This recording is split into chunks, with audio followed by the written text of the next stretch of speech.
Nibyo reka mbasuze bahe ikaze mbifurize kugubwa neza kuri uyu munsi wa none turi ku itariki 26 ukwezi n'ukwa karindwi umwaka wa 2026 tugarutse muri studio za Region Info nyuma y'iminsi avuga ko itari mikeya nongeye kugaruka mu buryo busanzwe cyangwa se nk'ubwari busanzwe aho tukugezaho amakuru agiye atandukanye ndetse n'ibiganiro bigiye bitandukanye n'ubundi nanone bigizwe n'amakuru nyuma y'ibyumweru bikaba kuri bibiri cyangwa se bibiri kuri bitatu turagarutse rero twongeye gufata uyu mwanya kugira ngo tubagezeho amakuru nk'ibisanzwe amasaha ni yayandi ni mu gitondo kare cyane ni ku manywa nkubwira ibiba byaramutse bivugwa mu masaha ya saa yine gutyo no mu masaha nimugoroba nkubwira ibiba byiriwe bivugwa ndetse n'ibiba biraye bivugwa. Ubu rero ngiye kukubwira amakuru yo muri iki gitondo aramutse mu by'ukuri ariho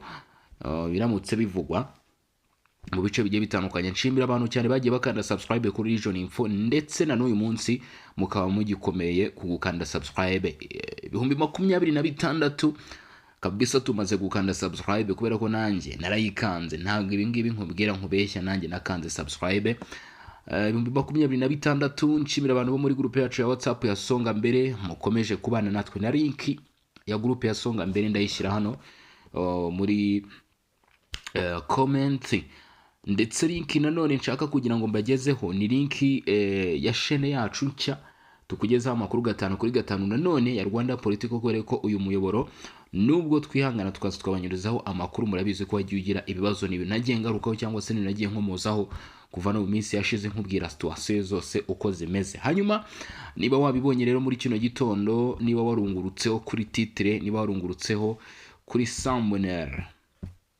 uraza kwiyumvira rero amakuru n'ubundi ajyanye n'ibyo. Nta kindi ngiye kugarukaho, ngiye kwerekeza muri Kivu y'Amajyepfo. Akaga kagiye kuba kaba rero karabaye mama yake na mama niko twajyaga tuvuga. Tuza n'abataramu mwese mudukurikiranye kabisa, abanywanyi VIP Bectimans mwese kabisa bo muri mu bice bigiye bitandukanye, bakunzi ba Bosco nk'ibisanzwe, bakunzi ba Gile, bakunzi umutaramu Shema, mwese twagiye tubana kabisa cyangwa se tukomeze kugenda tubana hano. Ndabiziko mu hari muri benshi mugenda mubitwereka namwe nongeye kubatera yambo. Duhure muri comment mbone ko mu gihe hari di musuzu umutaramu Bosco mwenyewe kabisa, umuntu bita Koromboka mwenye kiti nawe kuva zamani nawe tumutera yambo cyane. Hanyuma reka ninjire mu makuru nerekeze muri Kivu y'Amajyepfo. Murabizi ntago hano kabisa tugenda tujarajara, ahubwo tubanza kwita ku nkuru ndetse ibintu kabimenya bivuye imuzi n'imuzingo cyane mu masaha nk'aya ngaya ya mu gitondo twimata tudondosha tureba uko byifashe. Kipupu muri Itombwe, secteur ya Itombwe Mwenga ni igice cyongeye kuvugwamo amakuru menshi cyane, ni igice cyongeye kuvugwamo byinshi cyangwa se ni naho ngiye kusa nkaho nangira aya makuru. Ariko by'umwariko Kipupu na ho bita Kiseke, abarwanyi bo mutwe witwaje intwaro wa M23 bafatanyije na Twirwaneho ndetse na Red Tabara bongeye kugaba bino bitero byabo rwose bakunze kugenda bagaba muri no myanya.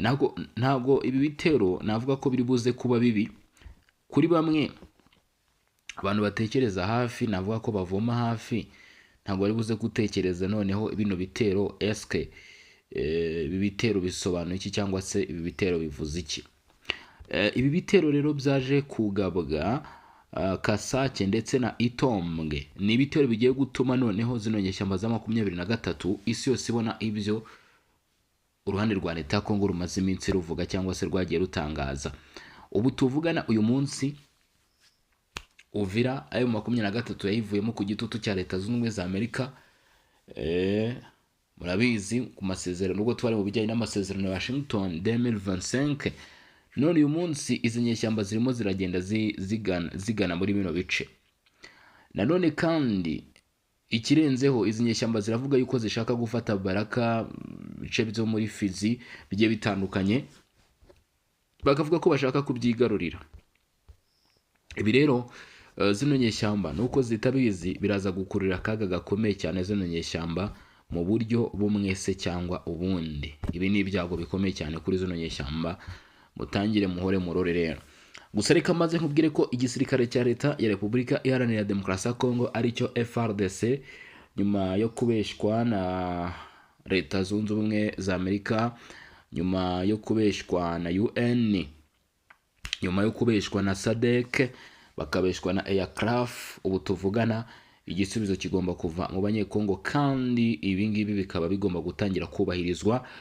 Yaba Wazalendo baratangaza ko ibyo bagomba gutangira kubyubahiriza, yaba FARDC bagomba gutangira kubyubahiriza, ndetse n'umuturage wese wa Repubulika Iharanira Demokarasi ya Kongo akamenya ko ari we gisubizo cy'intambara iri mu burasirazuba bwa Kongo, ari we gisubizo cy'amahoro n'umutekano kuri bino bibazo. Ibi ngibi rero byamaze gufatwaho imyanzuro. Buriya n'iriya gahunda yo guhitamo ibiganiro by'Kinshasa nuko abantu batabibona neza, ni mu rwego rwo gutesha agaciro ibiganiro bya Doha ndetse na Washington. Bavuga ati mwebwe mwatuzaniye ibiganiro, ibaze niba uzanye umuti, urugero niba uzanye umuti uwukuye uwukuye hanze, uwuzanye mu bitaro, n'urugero wageramo ugasanga noneho uwo muti ukanga gukora, ibitaro bigatangira kwishakira umuti, abaganga bo mu bitaro b'imbere bagatangira gukora amasuzuma ku muti wabashaka kwikorera. Urumva ko aho ngaho navuga ko ibiganiro bya Washington, biriya bya Doha nabyo ibyamurangura byo, ibyo ntuirwe ubibara. Ibiganiro bya Doha ibi byimukiye muri Switzerland mu Busuwisi, Geneve mu Busuwisi, Montreal murabizi ko ariho derutse kwerekeza kabisa, tureba ko situation yari imeze. Kubitira ku biganiro bya Washington baraza gukora, nuvuga ngo Leta Zunze Ubumwe za Amerika ziri kuza gukorera inama mu biganiro bya Doha, nabyo ntibitanze umusaruro, nyamara nibyo twabonaga ko bigiye gutanga igisubizo. None bivuze iki? Bivuze ko ibyo biganiro byamaze gukubita igihwereye. Ibi twarabivuze cyane rwose. Abantu bamwe baravuga bati oya, Leta Zunze Ubumwe za Amerika irakarishye, ariko iraza kuba ikarishye nitubona ingamba irimo gufata. Ntabwo iza kuba ikarishye kubera ko yicaje abantu ikabashyira hariya, ikabaganiriza, ikababwira ibipindi byambaye najyahe. Ibyo ngibyo ntabwo biri buze kuza kutwereka cyangwa se kuduha ishusho y'icyo Leta Zunze Ubumwe za Amerika bashoboye kuri intambara mu burasirazuba bwa Kongo. Uyu munsi ubu tuvugana, ibyo byose byabayeho. Mwibuke ko imirwano itigeze ihagarara, abi bya Washington, abi bya Doha, imirwano nihagaze. None Repubulika Iharanira Demokarasi ya Kongo irimo irasuzuma igeragezwa ry'ibiganiro byabo ku giti cyabo, bidakozwe n'abandi bantu, bidaturutse ahandi hantu, ahubwo ibiganiro bigomba kuba mu banyekongo kandi bagashaka igisubizo. Kuri inshuro Leta Zunze Ubumwe za Amerika ndetse izo za Qatar ziragatsa kuba zisabwa gusobanura byinshi na za UN kuri iyi ngingo, kubera yuko nta n'ibisobanuro kwanza bafite, baraceceka, nta kintu bafite cyo gusobanura. Repubulika Iharanira Demokarasi ya Kongo rero ikaba yahisemo gukora ibishoboka byose kugira ngo igisubizo n'ubundi nk'ibisanzwe kive mu maboko y'abayituye. Hagati aho ngabwira abantu gukanda subscribe kuri Rwanda Politico, mukajyaho mugasura ko makorara komeza kugenda anyuraho karagaciyemo. Repubulika Iharanira Demokarasi ya Kongo, makuru nabibiraho cyangwa se nabaho yibanga. Iki gihugu cyamaze kwemeza ko kigiye gufata cyangwa se cyamaze gutangira urugendo rw'ingamba z'ubwirinzi, defensive measures. Twabonye bwa mbere u Rwanda ruvuga ruti twashyizeho ingamba z'ubwirinzi, u Rwanda ruvuga ruti twashyizeho defensive measures. Izi ngamba z'ubwirinzi ntabwo ari mbi rwose, ariko nanone kuri inshuro icyo ugomba kuba wamenya cyangwa se icyo ugomba kuba wasobanukirwa hano kuri inshuro nuko Leta ya Repubulika ya Demokarasi ya Kongo nayo irimo iratangaza iti turaza gufata ingamba z'ubwirinzi. Kabone n'ubwo kino gihugu gitangiye navuga ko kirimo kubikora bisa nkaho byarenze igihe, kubera ko niba ingamba z'ubwirinzi ziri kujya gushyirwa ibaraka, ingamba z'ubwirinzi ziri kujya gushyirwa za muri Rubero, ntabwo ari uko nguko byakabaye bigenda, ahubwo ibyo byakaba byaratangiriye ku mujyi nka Goma ndetse n'ahandi. Tandukanya kwirwanaho cyangwa se kurwanya adui ndetse no gushyira ingamba z'ubwirinzi. Igisirikare cya Leta ya Repubulika ya Demokarasi ya Kongo, amatsinda ya Wazalendo, ingabo z'u Burundi ndetse n'abandi bagiye batandukanye bafashe imyanzuro ikomeye cyane yo gushyiraho icyo navuga ko ari urukuta rukomeye cyane rwo kurinda umutekano w'abaturage ndetse n'igihugu muri rusange hano muri Repubulika Iharanira Demokarasi ya Kongo. Turabyita ingamba z'ubwirinzi kubera ko nta bundi buryo tugomba kubyita. Ubu tuvugana Baraka, Uvira, Fizi, Mwenga, muri bino bice byose ingabo za leta ya Repubulika ya Demokarasi ya Kongo zakomeje kuhagera ku byinshi, kubera yuko AFC 23 irimo iragerageza kwinfilitira kugira ngo igere utu duce muri tuno duce twa Kanguri, izanga za Kipupu, imanuke za Sange. M23 twirwanaho nabo navuga ko baticaye, ntago bicaye rwose, nabo barimo kugerageza. Ariko ikintu mutazi rero n'icyo kintu ngiye kuba nagarukaho, ari naho ruzingiye. M23 irimo irecokorera imva yasamye neza gutya, ireba hejuru ku buryo nta n'ikintu gifunze iraza kuzigwamo, keretse zino nyeshyamba niziza kugira ubwenge zigahagarika icyo navuga ko ari uyu mugambi. Ariko naho ubundi natagira umuntu uza kugenda ngo bakebura babwira ati nyamara musigeho, AFC M23 iraza kwisanga mu byago bikomeye cyane, kubera ko buriya hari ibihugu bitajya bikinishwa ku myanzuro byafashe, cyangwa se nk'abagabo nka Donald Trump, ngira murabizi imyanzuro ikakaye bagenda bafata. Ndaje nkubwire rwose ukuntu ibi bintu bimeze. Ibi bintu ntabwo ari ibintu byo kuba wakerenza. M23 rero uti iraza kugwa mu mutegite, gusa nkeka ko atari na ngombwa ko tuvuga ngo umutego ngo bagiye kugwamo, kubera ko bijyanyeyo nibo bagabye ibitero, ahubwo iyi ngiyi ni system ikomeye cyane. Reka mbere ko mbigaruka nkubite izi update z'ingenzi. Biravuga ko inyeshyamba z'umutwe wa M23 n'intwaro zikomeye cyane, bivuga ko bari kumwe nabo bikekwa ko ari ingabo z'u Rwanda, baje kongera gukozanyaho na Wazalendo mu bice birimo Kipupu. Bitangazwa ko ibi bitero by'inyeshyamba za AFC 23 byongeye kugaragara muri bino bice, byaje byisukiranya mu duce turimo Kiseke, aho bita Nabindi ndetse n'aho bita Kipupu. Iyo myanya ikaba ari imyanya guhera ku munsi w'ejo yavuzwemo amasasu menshi yabayeho kubera gukozanyaho cyangwa se guhangana hagati ya zino mpande zombi uko ari ebyiri zikaba zarakomeje kugenda zihangana kabisa. N'urugamba rero rukomeye cyane, cyangwa se n'urugamba rwongeye kuba amagasa, urugamba rwongeye kuba ibindi. Ibyo nari ndimo ngaruka n'ubundi birahura n'imirwano cyangwa se bino bitero zo nyeshyamba zikomeje kugenda zikomeje kugenda zigabana. Ibitero n'ubundi bigamije kwinjira neza cyangwa se kujya rwagati muri Uvira, muri Fizi ndetse na Baraka. Ari naho nkubwira nti Baraka ngubu na Uvira kugira ngo yinjiremo, kugira ngo winjire Baraka na Uvira, imodoka ziri gusakwa, iyo ariyo yose irimo gusakwa.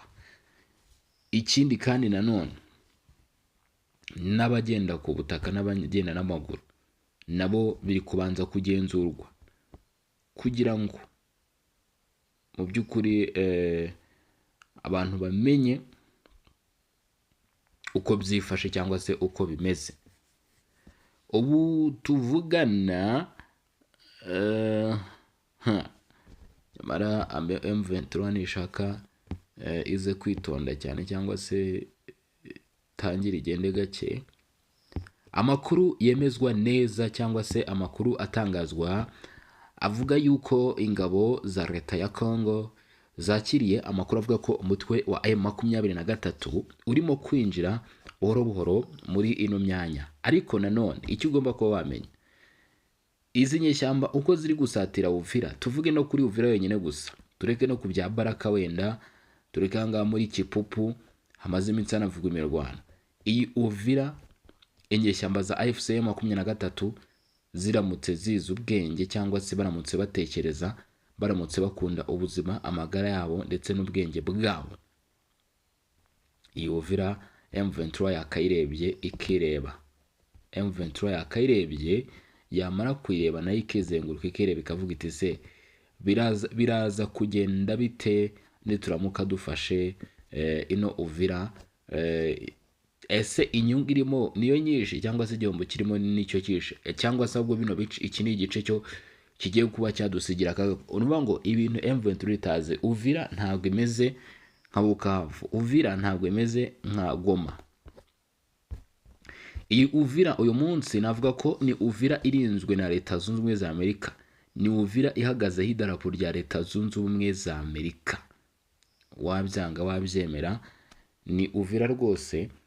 Navuga ko Leta ya Amerika yashinzeho agati, imaze gushinga agati iranagakomanyiriza, iragashimangira neza. Ubu tuvugana bitangazwa neza yuko, cyangwa se bivugwa yuko abarwanyi 23 koko barimo bagenda berekeza muri ibyo bice. Ariko nanone Amerika murabizi ko ku nshuro ya mbere niyo yari yarababwiye ati tubahaye iminsi mike musohoke muri iyo Uvira. Ababyibuka neza murabizi ko inyeshyamba za FCM 23 ntabwo zagombaga gusuzugura Amerika, ntabwo bishoboka. Bahise batangira gusohoka muri Uvira. None ubu tuvugana abarwanyi b'umutwe twaje intwaro M23 ya matwi ari mu rupfu atumva se, cyangwa se nanone byanavuga ngo akiziritse ku muhoro gasiga kawuciye. Si nibyo gusa, hari n'andi makuru menshi, hari n'izindi mvugo nyinshi zivugwa ushaka kugereranya na kino kintu. Ibyo byose ukamenya ko, cyangwa se ugasobanukirwa yuko nibyo turi kugenda tubona, cyangwa se dukomeje kugenda tubona hano muri iyi myanya. Ubu tuvugana Leta Zunze Ubumwe za Amerika bivuga ko zohereje indi ntasi ikomeye cyane mu gihugu cy'u Rwanda, kivugwaho cyangwa se cyagiye kivugwaho kenshi kuba gishyigikira zino nyeshyamba, ndetse no kugeza uyu munsi mu mirwano iri kumvikana Kipupu muri Itombwe, muri secteur ya Itombwe, tuduce twa Kaseke na nize saha zino ngabo ziravugwa, abari mu mirwano barazivugamo. Hanyuma icyo gihe AFC M23 yahise ihabwa itegeko ryihutirwa ryo gusohoka muri iyo myanya, kandi koko ibyo byarakozwe. Uyu munsi basubiyemo nta ruhushya, ntibabajije, ndetse ikigeretseho zino nyeshyamba ntabwo zigiye noneho kugira ngo wumve icyo bita agasuzuguro kageretseho agasumburutso gashobora kurakaza Leta Zunze Ubumwe za Amerika. Inyeshyamba rwose ntabwo zifashe ngo zijye wenda tuvuga urugero muri Uvira yonyine gusa, noneho barengejeho bari gushaka Baraka, bari gushaka Crimea. Nuvuga ngo Amerika noneho n'ibya nuvuga ngo bayitunze urutoki, noneho barangije bazirambura zose bazitunga kuri Amerika. Na Amerika imaze iminsi ifatira ibihano abo bashinjwa gukorana n'izo nyeshyamba, abayobozi bagiye batandukanye bo mu myanya igiye itandukanye. Amerika nigeze ishidikanya kubafatira ibihano, yaba AFC M23, yaba abo ku ruhande rw'u Rwanda, abayobozi bagiye batandukanye, Rukika Rusisi, Barakamuganga n'abandi bayobozi bagiye batandukanye mwagiye mu byumva cyangwa se twagiye tubibona. Ibyo rero bishatse gusobanura iki, cyangwa se bishatse kuvuga iki?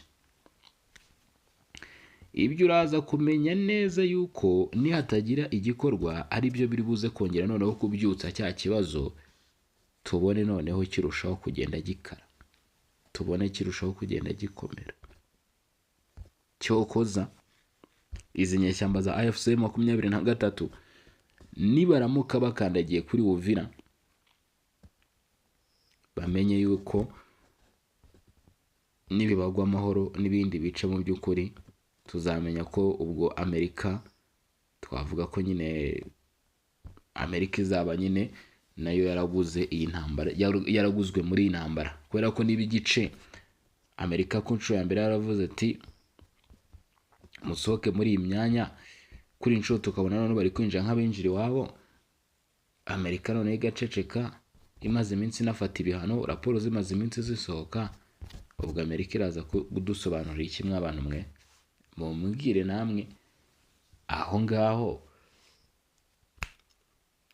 Amerika iraza kuvuga iki? Nibyo nkubwira ni rero AFC M23 irimo iragenda ihura n'akaga gakomeye cyane mu gusatira ino myanya. cyo nanone cyo navuga ko kigeretseho cyangwa se kiyongeraho, zino nyeshyamba ziracyafite umwanya ndetse n'iminsi mu guhagarika kino kibazo kitarabagiraho ingaruka. Ariko nanone aribyo nakubwiye, n'amatwi ari mu rupfu ntiyumva. AFC M23 ntabwo ishobora kureka kwerekeza muri Uvira, kuko nabo baravuga bati tugomba kongera kwirukanamo ingabo za leta. Ntibazi ko izi ngabo za leta zishobora no kubategeramo umutego kugira ngo Amerika yongere ibone ko ya masezerano twagiye twumva, za ngamba zagiye zifatwa kugira ngo zubahirizwe, Amerika ibone ko nta kintu cyakozwe, habaye icyo bita zero waka. Amerika nimara kubona ko ibyakozwe byose byabaye zero waka, mbaza ngo turaza kubona iki hagati aho ngaho. Nibwo tuza gutangira kubona bamwe mu bayobozi bagenda bafatirwa ibihano. Bamwe mu bayobozi kabisa bagenda bafatirwa ibihano, noneho ibihano bikomeye by'ingusho. Uri kumva, ibihano by'ingusho uve kuri bya bindi. Nanone Amerika ishobora kwivanga mu mirwano, kuko nibirenga ku bihano, ko ibihano byarafashwe, dushobora kubona Amerika yivanze mu mirwano, kandi ubwo iyi Uvira ishobora gukurira akaga gakomeye cyane AFC 23 ko gutakaza Goma ndetse na Bukavu mu buryo batari bazi kubera Uvira. Uri kumva ko ibintu birimo birarushaho kugenda bifata indi range cyangwa se indi shusho cyangwa se urundi rwego. Mu bufatanye bwihariye hagati ya Repubulika Demokarasi ya Kongo na Leta Zunze Ubumwe za Amerika, Washington ivuga ko ari intambwe imaze guterwa mu masezerano agamije guteza imbere ubukungu bwa Repubulika Demokarasi ya Kongo mu gukurura ishoramari ry'Abanyamerika. Amerika uyu munsi kugira ngo bumve ko iyi ntambara banayifite, banagomba kuyikurikirana, Amerika irimo gushora imari cyane muri Repubulika Demokarasi ya Kongo, kandi Amerika irazi kubwira iti twebwe ntabwo turi buze gushora ahantu imari ibyo dushoye ngo bizangizwe. Ni mu gihe hari bamwe abanyapolitike n'abandi banyamuryango ba societe civile muri Repubulika Demokarasi ya Kongo banenga amasezerano y'ubufatanye bwihariye yasinywe hagati ya Repubulika Demokarasi ya Kongo na Leta Zunze Ubumwe za Amerika ku itariki ya Ukuboza 2025, bavuga ko ashobora guteza igihombo ku nyungu z'igihugu. Leta Zunze Ubumwe za Amerika yo ikomeje kuyashyigikira.